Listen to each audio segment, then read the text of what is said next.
বন্ধুগণ, এর পর্যায়ে বক্তব্য নিয়ে আসছেন হাফেজ নাজমুল ইসলাম বরিশাল। আসসালামু আলাইকুম ওয়া রাহমাতুল্লাহি ওয়া বারাকাতুহু। নাহমাদু ওয়া নুসাল্লি আলা রাসূলিল কারীম, আম্মা বা'দ। আউযু বিল্লাহি মিনাশ শাইতানির রাজীম। বিসমিল্লাহির রহমানির রহিম। আলিফ লাম মিম যালিকাল কিতাবু লা রাইবা ফীহি হুদাল লিল মুত্তাকিন। সাদাকাল্লাহুল আলিয়্যুল আযীম ওয়া সাদাকা রাসূলুন নাবিয়্যুল কারীম। আলহামদুলিল্লাহ, কুরআনুল কারীমে কোনো সন্দেহ আছে, কোনো ভুল আছে? ইসলামে কোনো সন্দেহ আছে, ভুল আছে নি? ইসলামী আন্দোলন বাংলাদেশে কিন্তু কোনো সন্দেহ নাই, ভুল নাই।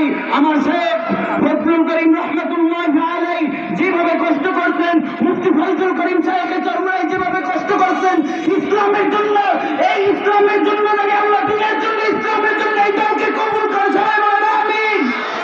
ইসলামের জন্য আল্লাহ জানে, এই ইসলামের জন্য যেন আমাদের সকলকে কবুল করুন, আমিন। তো আমি একটা কথা বলতে চাই, ইসলাম আছে, ইসলাম থাকবে, ইসলাম নিয়ে আমরা বাঁচতে চাই ইনশাআল্লাহ।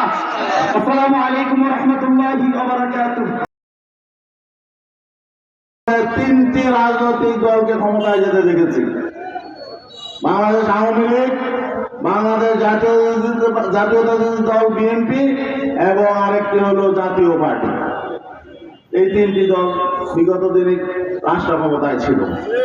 এই তিনটি দল দেশ কেমন চালায়, তাদের শাসন কেমন, তাদের রাজনীতি কেমন, তাদের অর্থনীতি কেমন, তাদের নেতাকর্মীরা কেমন, এটা নতুন করে আর বলার কিছু নাই।